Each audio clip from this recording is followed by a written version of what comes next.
నమస్తే, నేను Gayatri. Welcome to life line. ఈ రోజు లైఫ్ లైన్లో మనం మాట్లాడుకోబోయే topic cervical and lumbar spondylitis. So ఈ టాపిక్ గురించి మనతో పాటు మాట్లాడడానికి టీవీ9 స్టూడియోలో అందుబాటులో ఉన్నారు డాక్టర్ అరుణ గారు, హోమియో కేర్ ఇంటర్నేషనల్ హాస్పిటల్స్ నుంచి. నమస్తే డాక్టర్. నమస్తే, welcome to the studio. Thank you. Doctor గారు, ముఖ్యంగా సర్వైకల్ స్పాండిలైటిస్ గురించి మాట్లాడుకుంటే అసలు సర్వైకల్ స్పాండిలైటిస్ అంటే ఏంటి, అసలు వీటి లక్షణాలు ఏ విధంగా ఉంటాయి?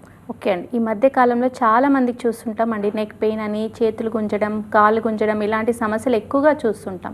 ఒకప్పుడు 40, 45 ప్లస్ 50 ప్లస్లో మనం చూస్తున్న ఈ సమస్యలు ఇప్పుడు కాలంలో 25, 30 ఏజ్లోనే చూస్తున్నాం.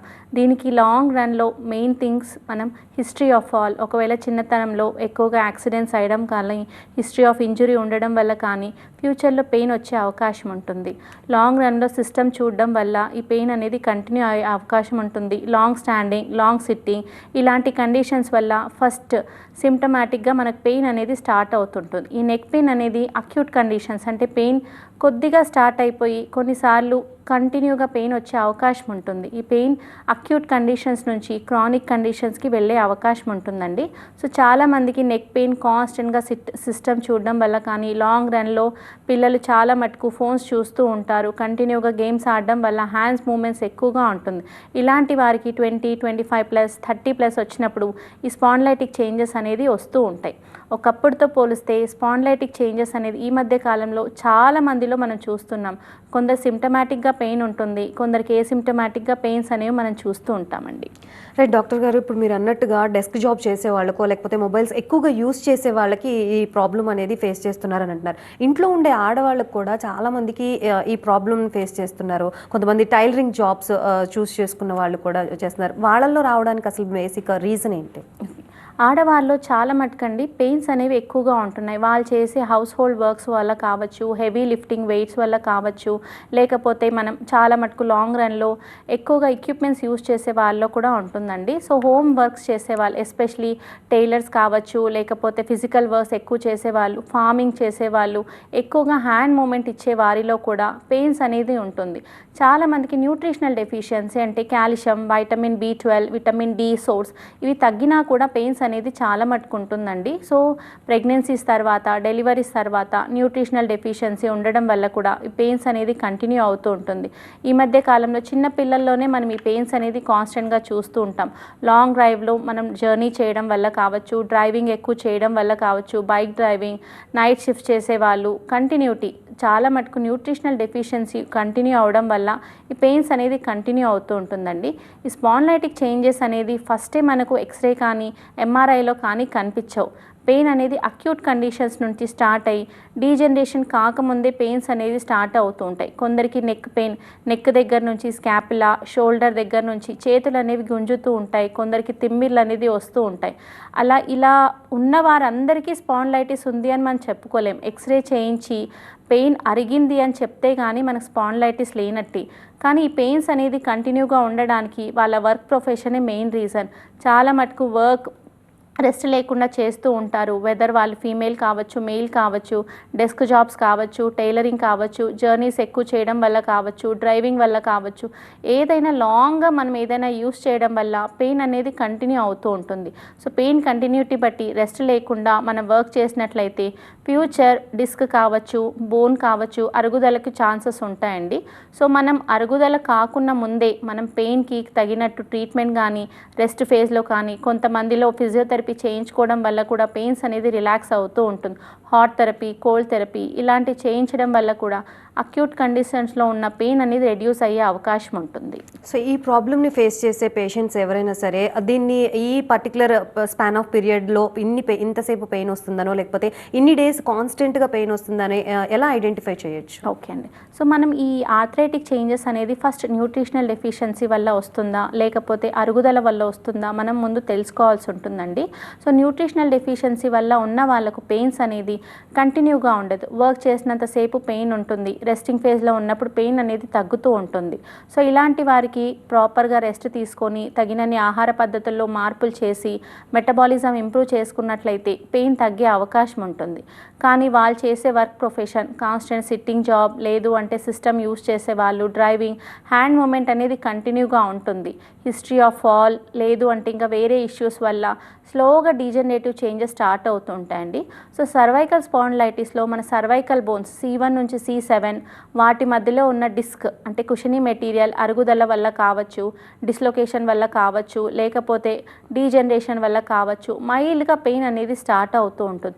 సో పెయిన్ అనేది ఇలాంటి వారు అరుగుదల ఉన్న వాళ్ళకు పెయిన్ అనేది కంటిన్యూగా ఉంటుంది. వాళ్ళకి రెస్టింగ్ ఫేజ్లో కావచ్చు, నిద్రలో కావచ్చు, లేకపోతే వర్క్ చేస్తున్నప్పుడు కావచ్చు, పెయిన్ అనేది ఉంటుంది. సో పెయిన్తో పాటు స్టిఫ్నెస్, రేడియేటింగ్ పెయిన్స్ అంటే చేతులతో వరకు పెయిన్ రావడం, తిమ్మిలు రావడం, నమ్నెస్ రావడం, ఒక్కొక్కసారి పెయిన్ గుంజడం, ఇలాంటి కండిషన్స్ ఉంటాయి.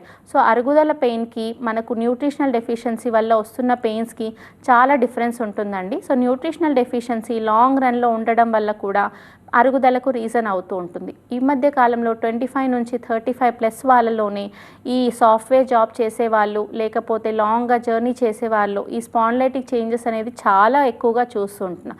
ఇలాంటి వారికి అరుగుదల 40s 50sలో రావాల్సింది 30-35లోనే వస్తుంటుంది. దీనికి మెయిన్ రీజన్ ఎక్కువగా ఫోన్స్ యూజ్ చేయడం అండ్ లాంగ్ జర్నీ చేయడం, కాన్స్టెంట్గా మన కదలిక లేకుండా రెస్టింగ్ ఫేజ్లో ఉండడం వల్ల కూడా ఈ పెయిన్స్ అనేది కంటిన్యూ అవుతూ ఉంటుంది. సో ఇలాంటి వారికి పెయిన్తో పాటు స్టిఫ్నెస్, పట్టేయడం, దాంతోపాటు తిమ్మిళ్ళు రావడం, నమ్నెస్, ఒక్కొక్కసారి పెయిన్తో పాటు వాళ్ళకు కదలిక మూమెంట్ తగ్గడం, ఇలాంటి వాటితో పాటు తిమ్మిళ్ళు, స్పర్శ తగ్గడం, ఇలాంటి పెయిన్స్ కూడా ఉంటుందండి. సో యాక్చువల్గా ఇది ఇంబుల్గా ఉన్న యాక్టివిటీస్ ఏమైనా చేయొచ్చా అంటే లైక్ జిమ్ కానీ, యోగా కానీ, ఎక్సర్సైజెస్ కానీ ఇటువంటివి ఏమైనా చేస్తే వీటి మీద ఎఫెక్ట్ పడే ఏమైనా అవకాశం ఉంటుందా, లేకపోతే యాజ్ యూజువల్ చేసుకోవచ్చు? ఓకే, చాలామంది అండి వెయిట్ ఎక్కువ ఉన్న వారు జిమ్ చేయడం వల్ల పెయిన్స్ అనేది పెరగచ్చు. జిమ్లో కూడా మనము కంటిన్యూగా చేసే ప్రాబ్లమ్స్ ఉంటాయి. కొందరు వెయిట్ లిఫ్టింగ్ ఇలాంటివి కాకుండా కార్డియో, థ్రెడ్మిల్ ఇలాంటివి చేసుకుంటే పెయిన్ అనేది రెడ్యూస్ అవుతూ ఉంటుంది. కానీ స్పాండిలైటిస్ ఉన్న వాళ్ళు వెయిట్ 5 to 10 kgs కంటే ఎక్కువగా లిఫ్ట్ చేయకపోవడం, దాంతోపాటు రెస్టింగ్ ఫేజ్ అనేది ఎక్కువగా మెయింటైన్ చేయడం, సిస్టమ్, ఫోన్ యూస్ చేయడం అండ్ చాలా మటుకు నిద్ర తక్కువ ఉండడం, ఇలాంటి కండిషన్స్ వల్ల కూడా ఎక్కువగా ఉంటుంది. చాలామందికి పెయిన్స్ అనేది నిద్రలో కూడా వస్తుంటుంది. ఇలాంటి వాళ్ళు పిల్లో పొజిషన్, స్లీపింగ్ పోస్చర్ మార్చుకోవాల్సి ఉంటుంది. హార్డ్ బెడ్ యూస్ చేయడం బెటర్ అండి. సో సాఫ్ట్గా ఉన్న బెడ్ ఉండడం వల్ల స్టిఫ్నెస్ అనేది ఎక్కువగా వస్తూ ఉంటుంది. ఇవాళ రేపు పెయిన్స్కి చాలా రీజన్స్, మనం తీసుకునే అలోపతిక్ మెడిసిన్స్ కావచ్చు, వేరే కండిషన్స్ వల్ల కావచ్చు, పెయిన్ అనేది ఇంక్రీజ్ అవుతూ ఉంటుంది. సో చాలా మటుకు పెయిన్ 40s 50sలో రాకుండా 20-35లోనే ఈ పెయిన్స్ అనేది ఎక్కువగా ఉంటుంది. దీనికి మెయిన్ థింగ్ మనం తీసుకొని ఫుడ్స్, ప్రాపర్గా ఫుడ్ తీసుకోవడం లేకపోవడం, స్ట్రెస్ లెవెల్స్ ఎక్కువగా ఉండడం, వర్క్ మామూలుగా అయితే మనం 8 to 10 hours అనేది మ్యాక్సిమం వర్క్, అలా కాకుండా ఈ హైబ్రిడ్ సిస్టమ్ వచ్చినప్పటి నుంచి, వర్క్ ఫ్రమ్ హోమ్ ఆప్షన్ ఇచ్చినప్పటి నుంచి చాలా మటుకు 13 to 15 hours వర్క్ చేస్తున్నారు కంటిన్యూగా సిస్టమ్ ముందు ఉండి. ఇలాంటి వారికి పెయిన్ అనేది చాలా ఎక్కువగా ఉంటుందండి. సో కాన్స్టెంట్గా మన సిస్టమ్ ముందరుండి వర్క్, రెస్ట్ ఫేజ్ ఉండడం వల్ల, అంటే కూర్చొనే ఉంటాం కాబట్టి పెయిన్స్ అనేది పెరుగుతూ ఉంటుంది. ఇలాంటి వారు వర్క్తో పాటు కొంచెం లైఫ్ స్టైల్లో మార్పులు చేసుకున్నట్లయితే, లైక్ వాకింగ్, న్యూట్రిషనల్ డెఫిషియన్సీ ఉన్నట్లయితే ఫుడ్ టైంకి తీసుకోవడం, sleep minimum 6 to 8 hours maintain చేయడం, దీంతో పాటు వాళ్ళ లైఫ్ స్టైల్లో మెటబాలిజం ఇంప్రూవ్ చేసుకున్నట్లయితే, అరుగుదల లేనట్టయితే వాళ్ళకు పెయిన్స్ ఆటోమేటిక్గా రెడ్యూస్ అయ్యే అవకాశం ఉంటుంది. అరుగుదల ఉన్నట్లయితే దానికి తగ్గట్టు ఫిజియోథెరపిక్ ఎక్సర్సైజెస్ కావచ్చు, రెగ్యులర్ ఎక్సర్సైజెస్ కావచ్చు, నెక్ అండ్ బ్యాక్ ఎక్సర్సైజెస్ కొన్ని ఉంటాయి. ఇలాంటివి మెయింటైన్ చేసినట్లయితే ఎనీ మెడికేషన్ లేకుండానే మనకి పెయిన్స్ తగ్గే అవకాశం ఉంటుంది.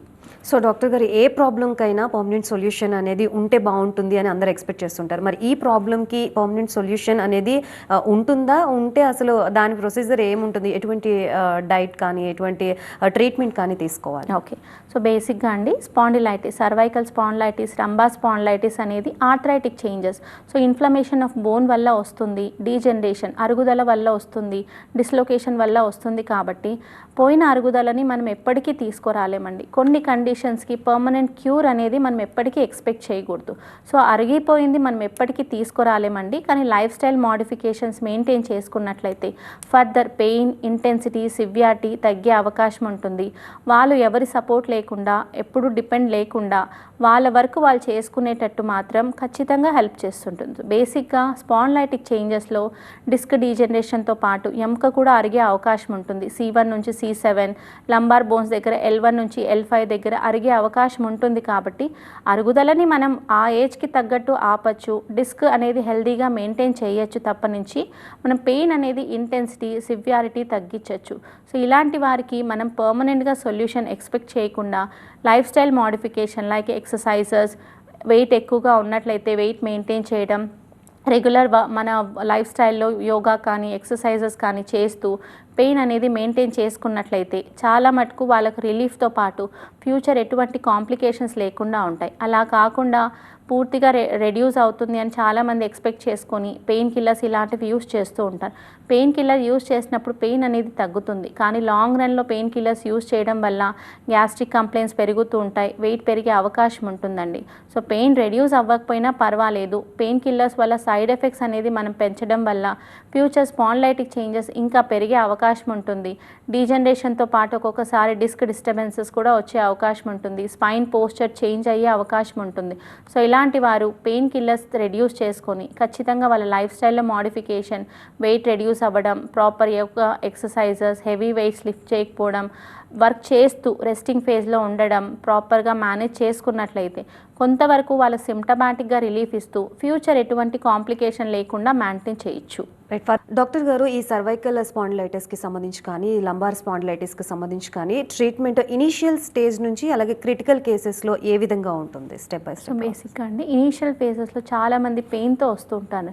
ఇలాంటి వారు ఫస్టే మెడిసిన్ వాడకుండా కొంతవరకు ఎక్సర్సైజెస్ చేసినట్లయితే పెయిన్ అనేది రెడ్యూస్ అయ్యే అవకాశం ఉంటుంది. చాలా మటుకు వర్క్ చేస్తూ ఉంటారు, ప్రాపర్గా ఫుడ్ మేనేజ్ చేయకుండా మధ్యాహ్నం పూట పడుకోవడం ఇలాంటివి మెయింటైన్ చేస్తూ ఉంటారు. అలా కాకుండా ప్రాపర్ టైంకి ఫుడ్ మెయింటైన్ చేస్తూ పెయిన్ ఉన్నప్పుడు రెస్ట్ తీసుకోవడం, పెయిన్ రెడ్యూస్ అయ్యాక మనం వర్క్ చేసుకోవడం బెటర్ అండి. సో పెయిన్ అనేది మనం అక్యూట్ కండిషన్స్ నుంచి మోడరేట్ కండిషన్స్ వరకు మనం చెప్పుకోవచ్చు. పెయిన్ అనేది మైల్డ్, మోడరేట్, సివియర్ కండిషన్స్లో ఉన్నప్పుడు దానికి తగ్గట్టుగా మెడికేషన్ తీసుకోవడం అవసరం అండి. పెయిన్ మైల్డ్గా ఉన్నప్పుడు చాలా మటుకు ఎక్సర్సైజెస్, యోగా లేదు అంటే మైల్డ్ సర్వైకల్ ఎక్సర్సైజెస్ చేసినట్లయితే కొంతవరకు పెయిన్ రిలీఫ్ అవుతూ ఉంటుందండి. చాలా మటుకు పెయిన్ ఉన్న వాళ్ళు బామ్స్ యూస్ చేయడం కానీ, స్ప్రేస్ యూస్ చేయడం కానీ, పెయిన్ కిల్లర్స్ యూస్ చేయడం కానీ ఇలాంటివి చేస్తూ ఉంటారు. అలా కాకుండా పెయిన్ మనకు మస్కులర్ పెయినా లేకపోతే పెయిన్ ఎముక నొప్పి వల్ల వస్తుందా తెలుసుకోవాల్సి ఉంటుందండి. సో ఒకవేళ మస్కులర్ పెయిన్స్ అయితే మనం లైఫ్ స్టైల్లో ఫుడ్లో పాటు ఫ్రూట్స్ కొన్ని యాడ్ చేసుకోవడం, మస్కులర్ పెయిన్స్ చాలా మటుకు vitamin B12, vitamin D source తగ్గడం వల్ల వస్తూ ఉంటుంది. ఇలాంటి వారు లైఫ్ స్టైల్లో వాళ్ళ ఫుడ్ మోడిఫికేషన్స్ చేసుకోవడం, రెస్టింగ్ ఫేజ్తో పాటు ప్రాపర్గా ఎక్సర్సైజ్ చేయడం వల్ల పెయిన్ అనేది రెడ్యూస్ అవుతూ ఉంటుంది. దీంతో పాటు ఫిజియోథెరపీ చేయించుకోవడం వల్ల కూడా పెయిన్ రెడ్యూస్ అయ్యే అవకాశం ఉంటుంది.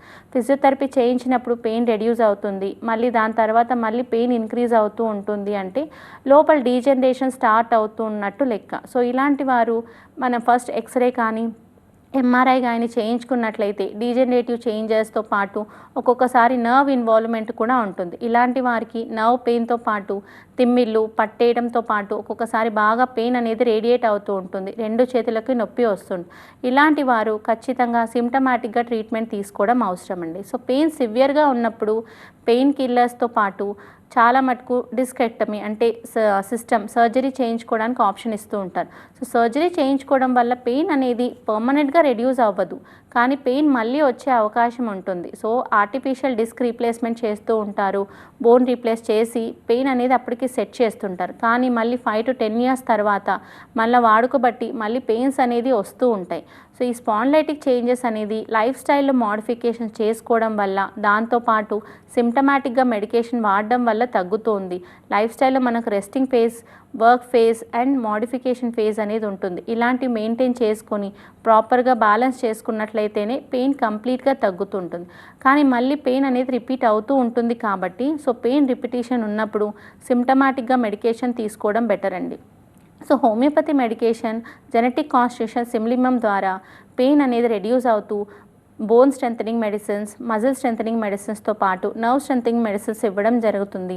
Calcium, vitamin B12, vitamin D source పర్మనెంట్గా స్టేబుల్ అవుతూ వాళ్ళ లైఫ్ స్టైల్తో పాటు ఎముక గట్టిపడడం, డిస్క్ డీజనరేషన్ ఇంకా ఫర్దర్గా పెరగకుండా ఫ్యూచర్ లైఫ్ స్టైల్ బెటర్గా ఉండడానికి మెడిసిన్స్ వస్తుంది. ఎటువంటి సైడ్ ఎఫెక్ట్ లేకుండా లోపల హీలింగ్ ప్రాసెస్ స్టార్ట్ చేస్తుంటుంది కాబట్టి స్లోగానైనా కంప్లీట్గా చేంజెస్ వచ్చే అవకాశం ఉంటుందండి. సో అక్యూట్ కేసెస్లో ఉన్నప్పుడు మెడిసిన్ కొంతకాలం యూస్ చేస్తే బెటర్గా ఉంటుంది.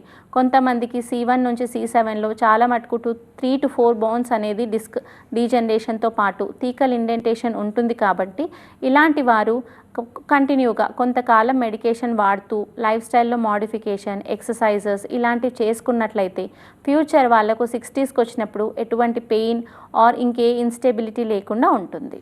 రైట్ డాక్టర్ గారు, ఈ డిస్క్ జెల్స్ గురించి కూడా చాలా వరకు మనం వింటూ ఉన్నాం పేషెంట్స్ దగ్గర నుంచి. అసలు ఈ ప్రాబ్లంకి ఎటువంటి సిమ్టమ్స్ ఉంటాయి, అసలు ఈ ప్రాబ్లం ఎందుకు వస్తుంది? ఓకే అండి. సో చాలా మటుకు డిస్క్ బల్జ్ అనేది మనకు నడుం దగ్గర చూస్తూ ఉంటామండి. L1 నుంచి L5 బోన్స్ దగ్గరలో మనకి ఈ డిస్క్ ఎముకకి మధ్యలో ఉన్న సాఫ్ట్ కుషనీ మెటీరియల్ బల్జ్ అవ్వడం చూస్తూ ఉంటాం. ఈ కండిషన్స్ అనేవి చాలా మటుకు మనం history of fall, long sitting, same driving చేయడం వల్ల కావచ్చు, ఇంకా వేరే కాన్స్టెంట్గా సిట్టింగ్, నైట్ షిఫ్ట్స్ ఆఫ్ చేసేవాళ్ళు, న్యూట్రిషనల్ డెఫిషియన్సీ ఉండడం వల్ల ఈ ప్రాబ్లం అనేది మనం ఎక్కువగా చూస్తూ ఉంటాం.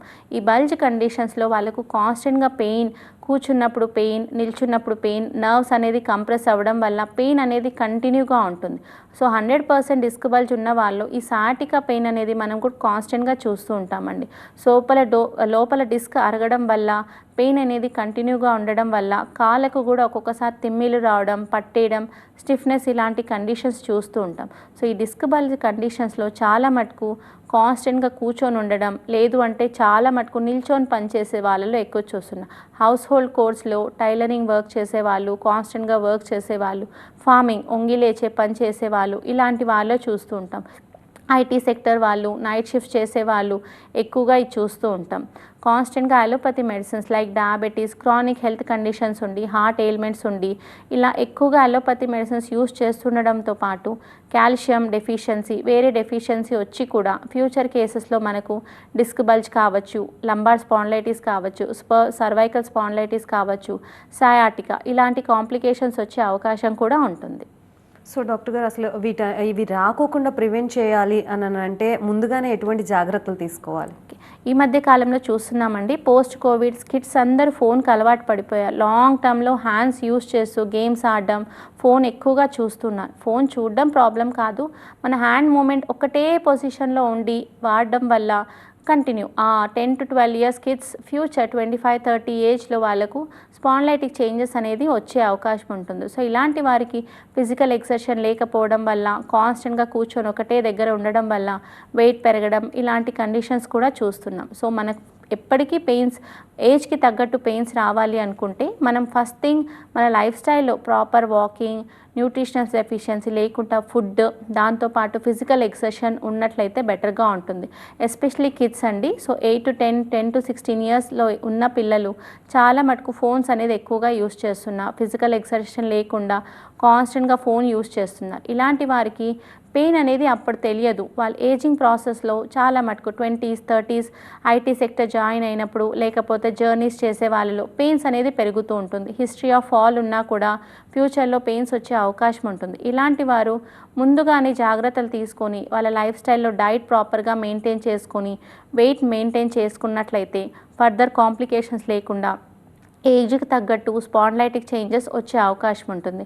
20sలో 30sలో స్పాండిలైటిక్ చేంజెస్ రాకుండా 40-45+లో వచ్చే అవకాశం ఉంటుంది. ఆడవారిలో చాలా మటుకు ప్రెగ్నెన్సీస్, డెలివరీస్ అయిపోయిన తర్వాత స్లోగా వాళ్ళకు న్యూట్రిషనల్ డెఫిషియన్సీ స్టార్ట్ అవుతుంది కాబట్టి ఇలాంటి వారు హౌస్ హోల్డ్ కోర్స్తో పాటు లైఫ్ స్టైల్ మాడిఫై చేసుకున్నట్లయితే మెనోపాజ్ 30-35 వరకు కాకుండా 45-50s నుంచి గ్రాడ్యువల్గా అరుగుదలనే వస్తుంది. అరుగుదలని అందరికీ కామన్ అండి, కానీ వయసుకి తగ్గట్టు అరుగుదల ఉన్నట్లయితే ప్రాబ్లం అనేది ఉండదు. కానీ 20s నుంచి 50s లోపే అరుగుదల స్టార్ట్ అయితే వాళ్ళకి 60-70sకి వచ్చినప్పుడు వాళ్ళు డిపెండెన్సీ వచ్చేస్తుంది. ఇలా కాకుండా వాళ్ళ లైఫ్ స్టైల్లో మోడిఫికేషన్స్, వెయిట్, డైట్తో పాటు న్యూట్రిషనల్ డెఫిషియన్సీ మెయింటైన్ చేసుకున్నట్లయితే ఎటువంటి ప్రాబ్లమ్స్ ఫ్యూచర్లో లేకుండా ఉంటుంది. రైట్ డాక్టర్ గారు, కొంతమందికి నెక్కి బెల్ట్ అనేది సజెస్ట్ చేస్తూ ఉంటారు. దానివల్ల నిజంగానే పెయిన్ రిలీఫ్ ఉంటుందా, లేకపోతే అది ఒక టెంపరీ బేస్లోనే పెయిన్ రిలీఫ్ అనేది వస్తుందా? ఎస్, చాలా మటుకంది నెక్ బెల్ట్, లంబార్ బెల్ట్ అనేది చాలామంది డాక్టర్స్ సజెస్ట్ చేస్తూ ఉంటారు. ఈ నెక్ బెల్ట్ అనేది చాలా మటుకు కొంతవరకు యూజ్ ఉంటుందండి. సో నొప్పితో పాటు ఒక పక్కకు తిరిగినప్పుడు, సైడ్కి తిరిగినప్పుడు పెయిన్ అనేది ఉంటుంది. ఈ పెయిన్తో పాటు ఒక్కొక్కసారి నెక్ అనేది పట్టేస్తూ ఉంటుంది. సో పట్టేయడం వల్ల ముందుకి వెనక్కి నెక్ జరపకపోవడం వల్ల పెయిన్ అనేది ఉంటుంది. సో ఈ నెక్ బెల్ట్ యూస్ చేయడం వల్ల వాళ్ళకు ఎటు తిరిగినా 365 తిరిగినా పెయిన్ అనేది రెడ్యూస్ అవుతూ ఉంటుంది. సో నెక్ బెల్ట్ వేసుకోవడం వల్ల అప్పటికి మాత్రమే నొప్పి తగ్గుతుంది, కానీ మళ్ళీ నెక్ బెల్ట్ తీసేయంగానే మనకు ఎముకలు లూజ్ అయిపోయినట్టు అనిపిస్తాయి కాబట్టి మళ్ళీ పెయిన్ అనేది కనిపిస్తుంది. సో యూజ్ చేయడం వల్ల ప్రాబ్లం అంటూ ఏది ఉండదు, కానీ అది కూడా టెంపరీ రిలీఫ్ మాత్రమే వస్తుంది. అలాగే మనకు లంబో సాక్రల్ బెల్ట్ అనేది ఇస్తూ ఉంటారు. నడుముకి కూడా చాలామంది బెల్ట్ వేస్తూ ఉంటారు. సో బెల్ట్ వేయడం వల్ల స్టిఫ్గా ఉంటుంది. ఎటువంటి పని చేసుకున్నా ఏ ఇబ్బంది అనేది ఉండదు, జర్నీ చేసినా ఎటువంటి ఇబ్బంది అనేది ఉండదు. కానీ మళ్ళీ అది తీసేయగానే పెయిన్స్ అనేది వస్తూ ఉంటుంది. సో కంటిన్యూగా బెల్ట్స్ యూజ్ చేయడం మంచిది కాదని నేను సజెస్ట్ చేస్తాను.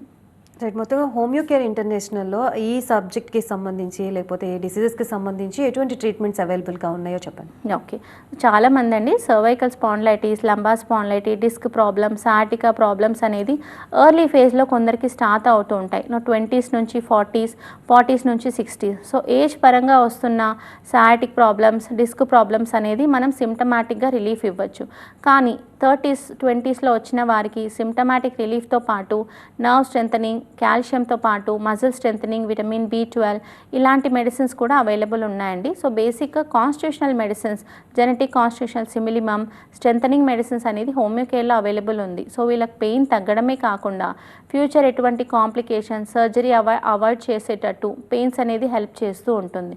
సో చాలా మటుకు ఎర్లీ ఫేజ్లో స్పాండిలైటిస్ డిటెక్ట్ అయిన వాళ్ళు పెయిన్ కిల్లర్స్ యూజ్ చేయకుండా హోమియోపతి మెడిసిన్స్ యూజ్ చేసినట్లయితే వాళ్ళకు పెయిన్ రెడ్యూస్ అవ్వడమే కాకుండా ఫ్యూచర్ ఎటువంటి ప్రాబ్లం లేకుండా ఉంటుంది. సో హోమియోలో సైడ్ ఎఫెక్ట్స్ ఏది ఉండదు కాబట్టి వాళ్ళకి స్ట్రెంథనింగ్ మెడిసిన్స్తో పాటు హీలింగ్ మెడిసిన్స్ అనేది అవైలబుల్గా ఉంటుంది. కొందరికి స్పాండిలైటిస్ ఉన్న వాళ్ళకు గుజ్జు తగ్గే అవకాశం ఉంటుంది. ఇలాంటి వారికి గుజ్జు పెరగడంతో పాటు మనకు మెడిసిన్ అనేది హీల్ అవుతూ ఉంటుంది. చాలా మటుకు ఇవాళ రేపు డాక్టర్స్ అనేది పెయిన్ ఉండడం వల్ల అదే బోన్కి ఇంజెక్షన్స్ అనేవి ఇస్తూ ఉన్నారు. దీనివల్ల ప్రాబ్లం అంటూ ఏది ఉండదు. కొంతమంది స్టెరాయిడ్ ఇంజెక్షన్స్ ఇస్తుంటారు, కొంతమంది స్ట్రెంథనింగ్ మెడిసిన్స్ ఇస్తూ ఉంటారు. సో పెయిన్ దానివల్ల కూడా తాత్కాలికంగా రెడ్యూస్ అవుతుంది, కానీ 3 months 6 months తర్వాత పెయిన్ మళ్ళీ రెడ్యూస్ అవ్వడం, మళ్ళీ పెరగడం ఇలాంటి కండిషన్స్ చూస్తూ ఉంటాం. సో లాంగ్ రన్లో ఇంజెక్షన్స్ వేసుకోవడం, పెయిన్ కిల్లర్స్ యూస్ చేయడం వల్ల పెయిన్ తగ్గడంతో పాటు వేరే కాంప్లికేషన్స్ వచ్చే అవకాశం ఉంటాయి. వెయిట్ గెయిన్, గ్యాస్ట్రిక్ కంప్లైంట్స్, లేకపోతే వేరే ఇష్యూస్ లైక్ అదర్ కంప్లైంట్స్ వచ్చే అవకాశం ఉంటుంది. అలా కాకుండా మన life style modification, small exercise చేయడం, వెయిట్ మెయింటైన్ చేయడం, న్యూట్రిషనల్ డెఫిషియన్సీ రికవర్ చేసుకోవడంతో పాటు సైడ్ ఎఫెక్ట్స్ లేని హోమియో యూస్ చేసినట్లయితే వాళ్ళకు రిలీఫ్తో పాటు పర్మనెంట్గా చేంజెస్ వచ్చే అవకాశం ఉంటుందండి. Right, thank you so much doctor Aruna garu. Cervical and lumbar spondylitis గురించి చాలా చక్కగా ఎక్స్ప్లెయిన్ చేశారు. Thank you so much once again. So చూసారు కదా, ఇది ఇవాల్టి లైఫ్ లైన్ ప్రోగ్రామ్. మరొక ప్రోగ్రామ్తో మళ్ళీ కలుద్దాం. అంతవరకు సెలవు, నమస్తే. చూస్తూనే ఉండండి TV9.